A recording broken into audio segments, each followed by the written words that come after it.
আগামীতে ইসলাম ক্ষমতায় যাবে। আমি আপনাদের কাছে বলতে চাই, কেউ যদি বস্তুবাদীর রাজনীতি করে, কেউ যদি বামপন্থী রাজনীতি করে, তার নেতার জন্য সে মারতে পারে, মরতে পারে। কি বাদী?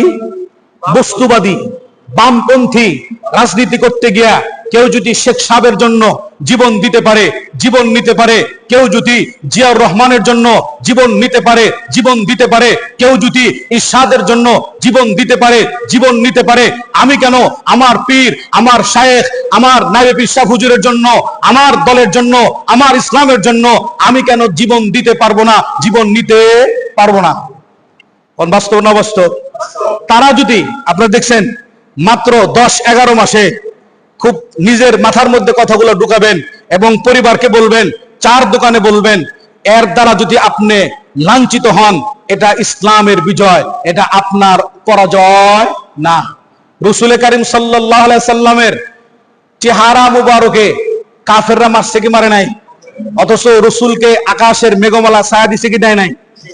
রাসূল করিম সাল্লাল্লাহু আলাইহি সাল্লামের শরীরে মশা মাছি বসা আল্লাহ হারাম করে দিয়েছিলেন।